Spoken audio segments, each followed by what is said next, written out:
आज के इस बेहद खास और गहरी चर्चा में एक बार फिर से स्वागत है। बहुत बहुत शुक्रिया। आज का जो विषय है ना, वो एक ऐसी पहेली पर आधारित है जिससे हम सब हर दिन दो चार होते हैं, मतलब हर पल। हाँ, हर इंसान की कहानी है ये। पहेली है हमारा अपना मन।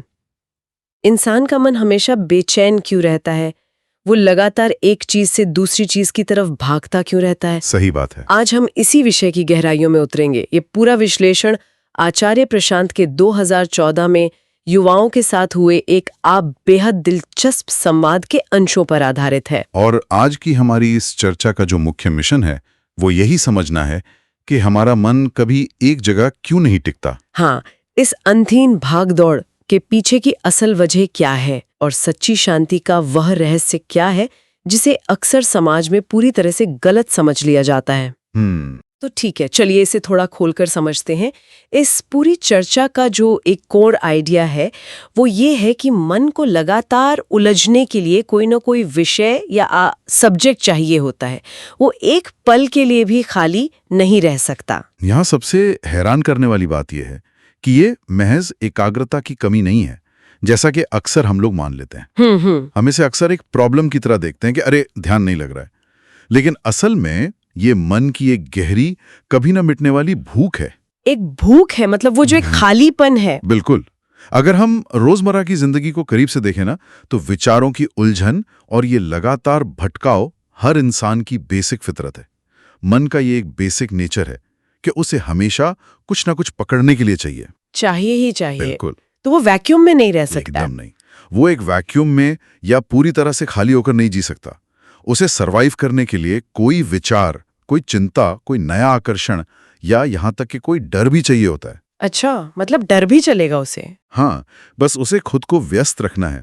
ये समझना हर उस इंसान के लिए बहुत जरूरी है जो अपने ही विचारों के शोर से, या कहूँ तो अपने ही दिमाग की ओवर थिंकिंग से परेशान रहता है। ये बहुत ही रिलेटेबल बात है। मुझे याद आ रहा है कि इसी बात को समझाने के लिए उस संवाद में एक बहुत ही आम जिंदगी से जुड़ा हुआ उदाहरण सामने रखा गया था। वो पढ़ाई वाला उदाहरण? हाँ, वही। जरा उस सिचुएशन को इमेजिन करते हैं जहाँ एक स्टूडेंट अपनी डेस्क पर पढ़ने के लिए बैठता है। शुरुआत के 10 मिनट ऐसा लगता है कि दुनिया में पढ़ाई ही सबसे जरूरी चीज है। हाँ, पूरा फोकस वहीं होता है। पूरी किताबें खुली हैं, हाइलाइटर हाथ में है। लेकिन फिर 15 मिनट बाद क्या होता है? मन भागने लगता है। बिल्कुल। अचानक मन मोबाइल फोन की तरफ भागने लगता है, या इंटरनेट पर कुछ रैंडम सर्च करने का मन करता है। या अगर फोन नहीं भी है ना, तो इंसान बस खिड़की के बाहर किसी पेड़ को या आती जाती गाड़ियों को देखने लगता है। सही कहा। जल्दी अपनी दिशा बदल लेता है, जैसे उसे उस पुरानी चीज से कोई मतलब ही ना रहा हो। रुको, अगर हम इस बात की साइकोलॉजी में जाए ना, तो ये मन की बेवफाई को बहुत ही साफ तरीके से दिखाता है। बेवफाई? हाँ, बेवफाई। मन कभी भी खाली नहीं बैठ सकता, और सच कहूं तो वो किसी एक चीज के प्रति बिल्कुल भी वफादार नहीं होता।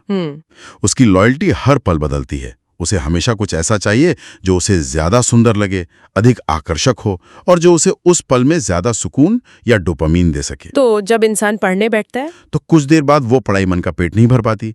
मन को बोरियत होने लगती है। उसे लगता है कि इस काम में वो मजा नहीं आ रहा जो किसी और चीज में आ सकता है। जैसे ही उसे पढ़ाई से ज्यादा लुभावना कोई दूसरा सब्जेक्ट दिखता है। एकदम सही।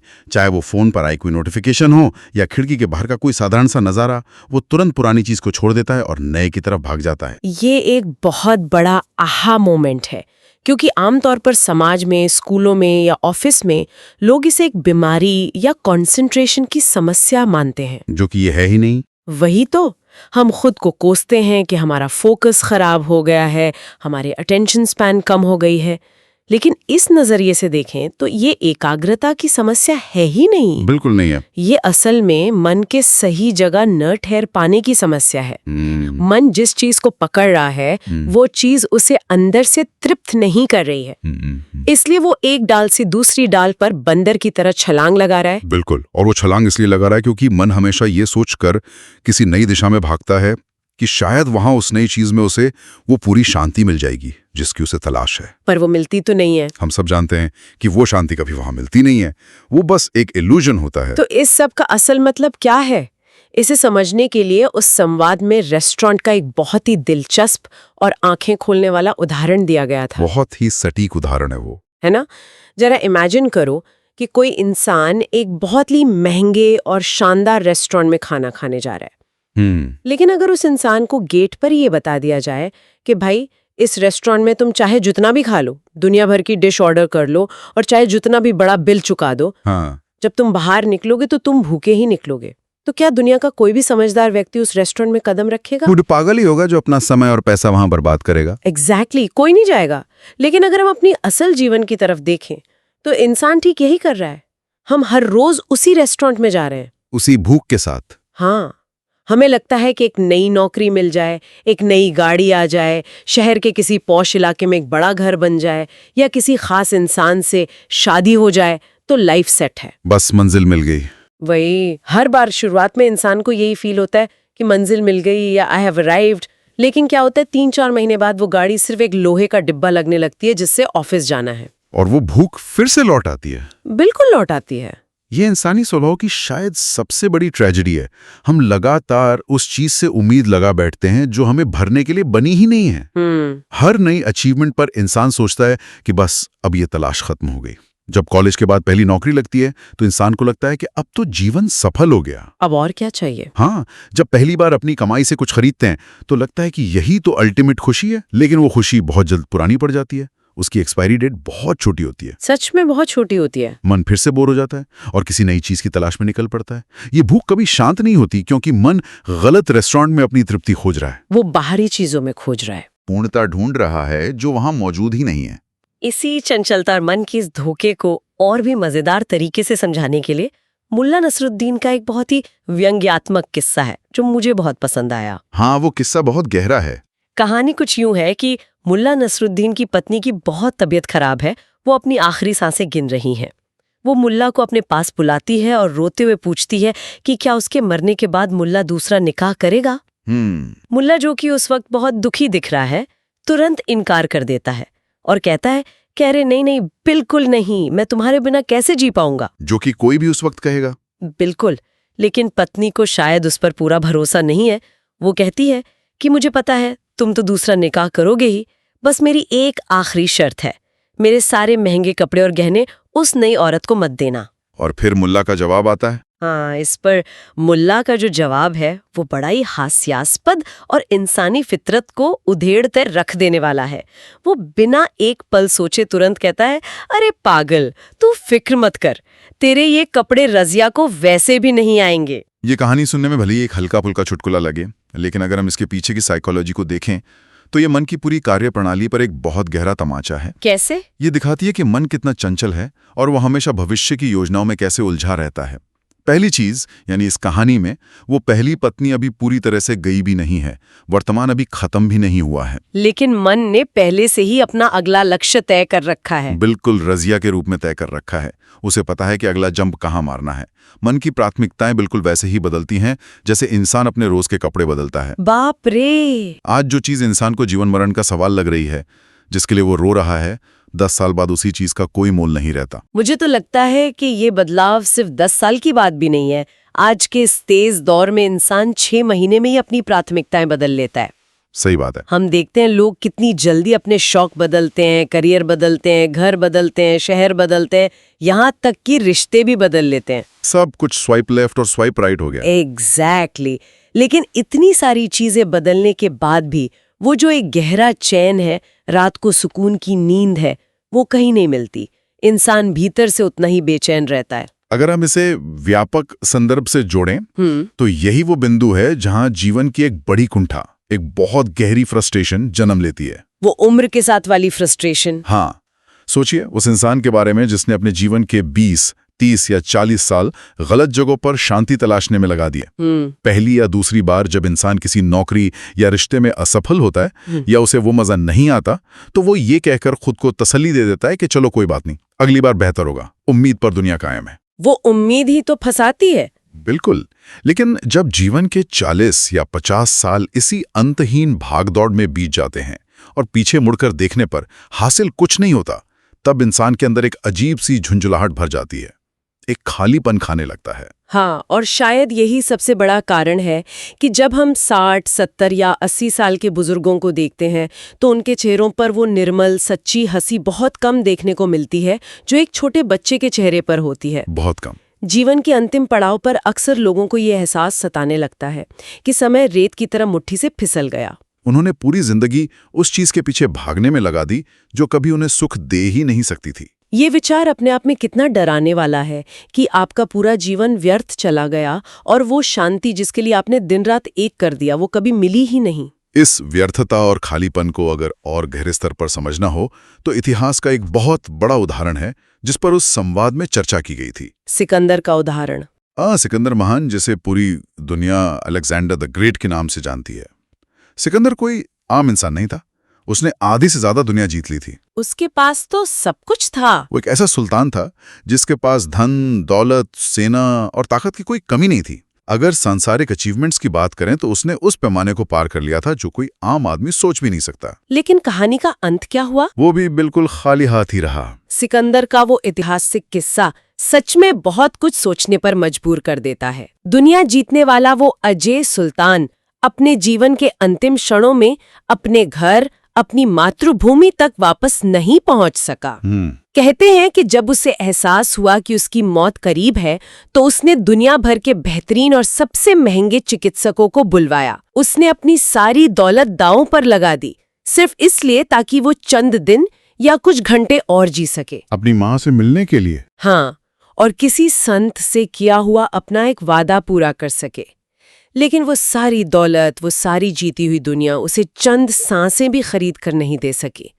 वो भी भीतर से उसी तरह भूखा ही मरा जैसे कोई भिखारी मरता है। सही बात है। उसकी वो अंतिम इच्छा हमेशा याद रखने लायक है। उसने कहा था कि जब उसकी शव यात्रा निकले तो उसके दोनों हाथ ताबूत से बाहर लटके रहें। वो दुनिया को और शायद खुद को भी ये दिखाना चाहता था कि जिसने सब कुछ जीत लिया वो भी अंत में दुनिया से खाली हाथ ही विदा हो रहा है। सिकंदर की ये कहानी महज कोई इतिहास की किताब का पन्ना नहीं है, बल्कि ये इंसानी मन की उस अंधहीन और अंधी भूख का एक बहुत बड़ा प्रतीक है। हम सब कहीं ना कहीं वही कर रहे हैं। बिल्कुल। ये साबित करता है कि बाहरी दुनिया की किसी भी जीत से, चाहे वो एक छोटा सा प्रमोशन हो या पूरी दुनिया पर कब्जा, आपके भीतर की भूख नहीं मिट सकती। इसी संदर्भ में मुझे उस चर्चा में इस्तेमाल की गई एक बहुत ही खूबसूरत और गहरे गाने की पंक्तियों की याद आ रही है। इश्क भी किया रे मौला, पर जहां रोका वहां जाम है खाली। वाह, बहुत गहरी लाइन है ये। अगर आप ध्यान दें तो ये पंक्तियां इस पूरी इंसानी जद्दोजहद का निचोड़ हैं। इंसान चाहे जो हासिल कर ले, कितने ही लोगों से इश्क कर ले, रिश्ते बना ले, कितनी ही बड़ी सफलताएं पाले, अंत में खालीपन ही है। हाँ, अंत में जब वो रुक कर एक पल के लिए पीछे मुड़कर देखता है तो खुद को भीतर से बिल्कुल खाली ही पाता है। उसका जाम हमेशा खाली ही रहता है, क्योंकि वो जाम कभी इन दुनियावी चीजों से भरने के लिए बना ही नहीं था। जहां रुका वहां जाम है खाली, ये वाकई इंसान के उस गहरे अकेलेपन को दर्शाता है जो हर पार्टी के बाद, हर सफलता के बाद, हर भीड़ में भी उसके साथ चलता है। बिल्कुल। तो फिर यहाँ एक बहुत ही लॉजिकल सवाल ये उठता है कि आखिर हमारे मन को चाहिए क्या? अगर वो नई गाड़ियों से नहीं भरता, अगर वो दुनिया जीतने से नहीं भरता, तो उसकी असली तलाश क्या है? यही सबसे बड़ा सवाल है। कहा गया है कि हमारा ये जो भागता हुआ मन है, ये असल में एक उस छोटे बच्चे की तरह है जो बिलक बिलक कर रो रहा है और किसी भी खिलौने से चुप नहीं हो रहा है। वो अपनी जननी को खोज रहा है। ये रूपक मुझे बहुत गहरा लगता है। सोचिए, एक बच्चा मेले में खो गया है। आप उसे चॉकलेट दें, गुब्बारे दें, खिलौने दें, वो शायद एक पल के लिए उन्हें देखेगा, लेकिन फिर रोने लगेगा, क्योंकि उसे वो सब चाहिए ही नहीं। सही कहा। उस रोते हुए बच्चे को खिलौने नहीं चाहिए, और सच कहें तो उसे वो माँ भी नहीं चाहिए जो सिर्फ शरीर के रूप में सामने खड़ी हो। उसे असल में अपना वास्तविक उद्गम बिंदु चाहिए। वो सुरक्षित स्रोत चाहिए जहां से वो आया है, जहां उसे संपूर्ण होने का एहसास होता है, जहां वो पूरा महसूस करे। हाँ, इंसान के मन की स्थिति भी बिल्कुल वैसी ही है। मन अपने ही रचे हुए विचारों, उलझनों और इन छोटे छोटे सांसारिक विषयों से बुरी तरह ऊब चुका है। वो अंदर ही अंदर अपनी ही सोच से बड़ी किसी चीज की तलाश में है। सोच से बड़ी चीज। रुको, मुझे इस पॉइंट को थोड़ा और समझने दो।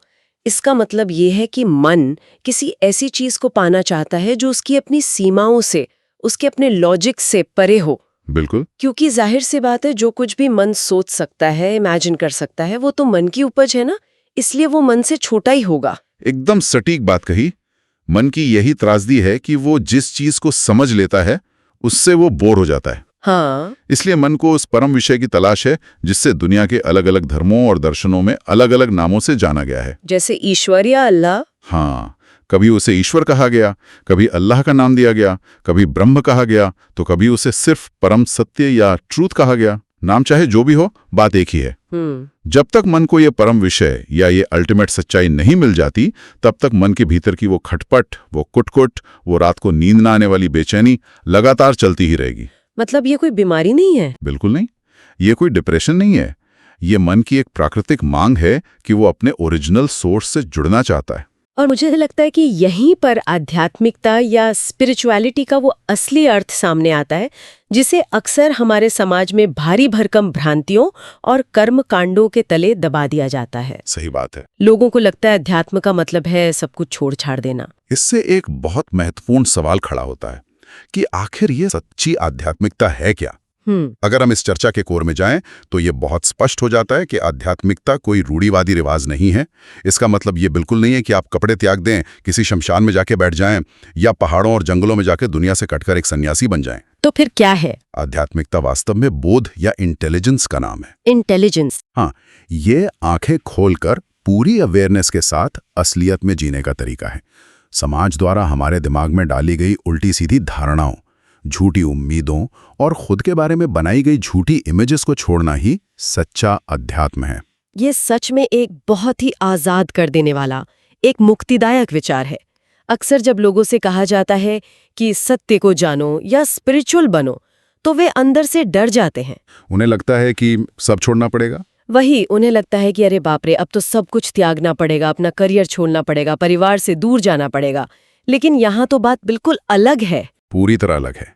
यहाँ बात सिर्फ उन झूठी उम्मीदों को छोड़ने की है जो हमें जंजीरों की तरह बांधे रखती हैं। जैसे ये झूठी उम्मीद कि बस ये प्रमोशन मिल जाए तो लाइफ सेट है, या अगर मैं किसी तरह विदेश में बस जाऊं तो सारी परेशानियां खत्म हो जाएंगी। इन ख्याली पुलावों से बाहर आना ही अध्यात्म है। सही कहा। जब कोई इंसान इन झूठी उम्मीदों के बोझ को अपने कंधों से उतार कर फेंक देता है और उसे अपना परम स्रोत, अपना वो बोध मिल जाता है, तब उसके जीवन में एक बहुत ही रैडिकल बदलाव आता है। कैसा बदलाव? तब तक जो मन एक दुश्मन की तरह इंसान को हर पल परेशान कर रहा था, कभी पास्ट का रिग्रेट दे रहा था तो कभी फ्यूचर की एंग्जाइटी, वो अचानक उसका सबसे अच्छा दोस्त बन जाता है। वाह! मन फिर इंसान पर हावी नहीं होता, बल्कि वो उसे एक खुला मैदान दे देता है कि अब तुम पूरी तरह से आजाद हो, जो करना है वो अपनी पूरी क्षमता के साथ करो। उस आजाद अवस्था को उस चर्चा में एक बहुत ही सुंदर और विजुअल चित्र के जरिए समझाया गया था। खुले आसमान में उड़ता हुआ एक मुक्त पक्षी। हाँ, वो बहुत ही प्यारा उदाहरण है। जरा इमेजिन करें, जब मन पूरी तरह से शांत और संतुष्ट हो जाता है तो इंसान उस पक्षी की तरह जीवन जीता है जिसकी कोई बंधी बंधाई दिशा नहीं होती। उसे यह चिंता नहीं होती कि उसे नॉर्थ जाना है या साउथ। वो जहां जाता है वही मंजिल है। बिल्कुल, वो जिधर जाता है वही उसकी दिशा होती है। वो पूरी तरह आज़ाद और मस्त होता है। वो इंसान जो भी करता है, चाहे वो एक साधारण सी पढ़ाई हो, ऑफिस का कोई प्रोजेक्ट हो या कोई बड़ा बिजनेस खड़ा करना हो, वो सब कुछ एक गहरी मस्ती में करता है, किसी कमी को पूरा करने के दबाव में नहीं। ये बहुत बड़ी बात है। वो इसलिए काम नहीं करता कि उसे खुश होना है, वो इसलिए काम करता है क्योंकि वो खुश है। ये आज़ादी का वो एहसास है जो असल में दुनिया का हर इंसान, चाहे वो किसी भी देश या उम्र का हो, अंदर ही अंदर चाहता है। अगर हम आज की इस पूरी गहरी चर्चा को समेटें तो एक बात बहुत साफ और शीशे की तरह उभर कर सामने आती है। सत्य को न जानना या इन झूठी उम्मीदों में लगातार फंसे रहना मरने के बाद मिलने वाले किसी काल्पनिक नर्क की सजा नहीं है। लोग नर्क से बहुत डरते हैं। अक्सर हमें डराया जाता है कि सत्य को नहीं जानोगे तो पाप लगेगा या नर्क की आग में जलोगे। लेकिन ये चर्चा ये स्पष्ट करती है कि सबसे बड़ी सजा वर्तमान में नहीं है। वो तो वर्तमान में है। हाँ, सबसे बड़ी सजा तो ये है कि इंसान इसी जीवन में आज और अभी के वर्तमान में हर दिन उदास उठता है, चिढ़ा हुआ रहता है, अपने काम से उबावा रहता है और लगातार दुखी रहता है। ये पॉइंट बहुत ही पावरफुल है। दिन रात अपने ही विचारों से दुख भोगना, बिना किसी वजह के एंग्जाइटी में रहना ही तो सबसे बड़ी सजा है। यही असली नर्क है। इंसान की शक्ल हमेशा उतरी रहे, किसी भी काम में हिम्मत ना बंधे, मंडे मॉर्निंग आते ही डिप्रेशन होने लगे, यही तो जीता जागता नर्क है। इसलिए सच्ची आज़ादी भविष्य की उन व्यर्थ की उम्मीदों को छोड़ने और आज के सत्य या बोध में पूरी इंटेलिजेंस के साथ जीने में ही है। बिल्कुल। जब मन का खाली पेट उस परम सत्य से, उस अवेयरनेस से भर जाता है, तभी इंसान को वो असली शांति मिलती है जो कभी छिनती नहीं। और हमें ये भी समझना होगा कि ये शांति कोई लेजीनेस या निष्क्रियता नहीं है। कुछ लोगों को लगता है कि शांत होने का मतलब है चुपचाप कोने में बैठ जाना, जो कि सच नहीं है। नहीं, ये जीवन को पूरी ऊर्जा, पूरी इंटेंसिटी और इंटेलिजेंस के साथ जीने की एक नई शुरुआत है। जब मन का ये फालतू का भटकाव और ओवरथिंकिंग बंद हो जाती है, तभी इंसान अपनी पूरी एनर्जी को फोकस कर पाता है और इस दुनिया को अपनी बेहतरीन क्षमता, अपना बेस्ट वर्जन दे सकता है। ये पूरी चर्चा वाकई मन के उन अंधेरे और अनछुए कोनों पर रोशनी डालती है जिन्हें हम अपनी रोजमर्रा की भागदौड़ में अक्सर नजरअंदाज कर देते हैं। हमने आज समझा कि हमारी ये बेचैनी कोई बीमारी नहीं है, बल्कि एक इशारा है कि हम गलत जगह पर शांति ढूंढ रहे हैं। सही कहा। इस गहरी चर्चा के अंत में मुझे लगता है कि एक ऐसा विचार श्रोताओं के सामने रखना बहुत प्रासंगिक होगा जो इस दर्शन को एक कदम और आगे ले जाता है। कुछ ऐसा जिस पर सब अकेले में विचार कर सकें। बिल्कुल। क्या विचार है? जरा इस बात पर गौर कीजिए, अगर मन की असली आजादी सारी सांसारिक और झूठी उम्मीदों को छोड़ने और उस परम स्रोत या सत्य को पा लेने में है, तो ऐसे आजाद और शांत मन का इंसान इस दुनिया के साथ कैसा बर्ताव करता है? ये सोचने वाली बात है, क्योंकि दुनिया का नजरिया अक्सर इससे उलट होता है। बिल्कुल।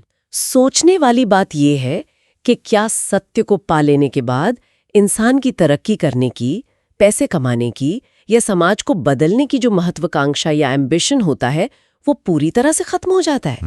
क्या वो इंसान बस सबको छोड़कर बैठ जाता है, या फिर वो महत्वाकांक्षा उसके अहंकार और स्वार्थ से मुक्त होकर एक ऐसी निस्वार्थ और प्रचंड ऊर्जा में बदल जाती है जो पूरी दुनिया का नजरिया ही बदल कर रख दे? एक बहुत ही गहरा सवाल है। एक ऐसा इंसान जो अपनी किसी कमी को छुपाने या कुछ पाने के लिए काम नहीं कर रहा, बल्कि अपनी पूर्णता में से, अपने खुशी में से दुनिया के लिए काम कर रहा है, उसकी ऊर्जा कैसी होगी, उसका काम कैसा होगा? इस बारे में जरूर सोचिएगा।